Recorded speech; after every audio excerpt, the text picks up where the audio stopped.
The boy's a little concerned when I'm told to remove my flammable sport coat because he knows they're cheap polyester. And no. roll up your sleeves. Yeah. Oh, and a firing. I don't know if you've noticed this over here, though. You can have a fire extinguisher. Yeah. Just being safe. Just being safe. I'm working on a new book called Fire Bubbles and Exploding Toothpaste. And so kids sometimes think that if you say fire bubbles, that's a dichotomy, but they just go, bubbles catch on fire. They don't catch on fire. And so I have a setup to be able to show you. Your bubbles probably look into the camera so we don't have the emails that say, don't try this at home. Don't try this. No, don't do any of that, all right? So here's the setup. I have a beach ball, and I have a tube in the beach ball, and I've just blown into the ball just a little bit. So, and I have a container here that has some soapy water. Okay. So put your hands down and get them kind of soapy. Good. Hands. Okay, now pull your hands out. Right. And now just hold this, hold this down in here. Oh, hold it. Yeah, and so now I'm going to squeeze. See how we're making some we're bubbles? Making bubbles. All right, so scoop up some of the bubbles on your hand. Okay. Got it? All right. And now I'm going to light them on fire. Ready? Here we go. Nothing. Bubbles don't catch on fire. Well, these didn't. No. See, the bubbles. I've seen your bubbles burn before, those. I'm a little concerned. See, I wouldn't worry about it. See, normal bubbles don't catch on fire. Normal bubbles. But I didn't ask you to put on your safety glasses for normal bubbles. These are going to be non-normal bubbles. All right. Okay. So what we want to do is to be able to show the protection of your hands. Your hands are going to be protected because of the water. So here's what I'm going to do. I happen to have some methane over here. Well, of course. So yes. So why wouldn't you have some methane? So this is methane over here. And we all know that methane's, well, a little flammable. Yeah, well, just a little. Big beach ball now. So here is the methane, and here is my container, and I'm going to put some soap down in the container like this. So that'll be perfect. Got it? Got it. So now here's what we're going to do is we're going to push the methane down inside here so we just get methane bubbles. All right? Okay. So here, I'm just going to squeeze. Okay.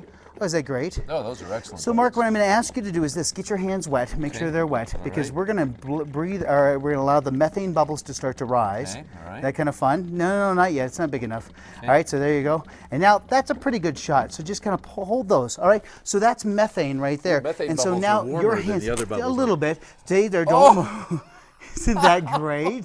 Isn't that fun? Look at that. Ta-da. Now, your skin would have burned off if you didn't have the water, but here's what happens. Water is this great conductor of heat, and it steals the heat away from that flame. And so as that water starts to evaporate on your hands, it's a cooling sensation on your hands. Yeah, they weren't even warm. We know that with fires, that fire department will try to get something wet or put some of that polyfoam that's on there to try to make sure that... We're going to do it again. Well, we're going to do it many times. Are you kidding? All right, so here we go. This is just methane. So this is the favorite thing to... No, not yet. This is the favorite thing from a chemistry teacher. They love doing the no, a little bit more, a little bit more, a little bit more. All right, that's a good one right there. All right, ready? So you're okay. You're fine. You're fine. See, isn't that just ta-da? You're perfectly fine because the water. The heat. You can feel you the think heat so, Sparky? off of it. Yeah. Yes, you can feel the heat.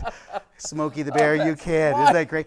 This is not one, and sometimes people get mad because they say, you didn't tell us how to do it on the website. It's not one to do on the website. This is just for us, all right? Yeah. But the important thing here is the heat's a great conductor, and if you love the experiment, we have something where you put water in a balloon, and the balloon is actually fireproof because there's a little water inside. Well, so it's a great thing for you to be able to do. Tell them about the website. I'll get a really good one, all right? Okay, so first of all, just know that Steve buys all my clothing for this segment after he's destroyed it. Secondly, you can find all of his experiments, including this, well, not so much this one, but one much like it, one that you can enjoy on the As Seen tab on the 4 o'clock at 9 news page. Oh, we're going to burn all of those. Get a good one, and have a really wide shot on this one. This will be great, Bob. Ready? Wide, here we go. Says. 3, 2, 1. Is that beautiful? And your hands are fine. It's amazing. I have to tell you, it is amazing. But boy, the heat, you can feel the residual heat rolling off of it. Water is an amazing substance. It is indeed. Thank you, Science Guy. Thank you very much. That was fun. Wish I would have brought you a towel. Oh, yeah. Sorry. Well, look, I'm intact. We'll be right back. See? Yeah, if I would have thought the towel. Yeah, you're okay. Everything was just fine.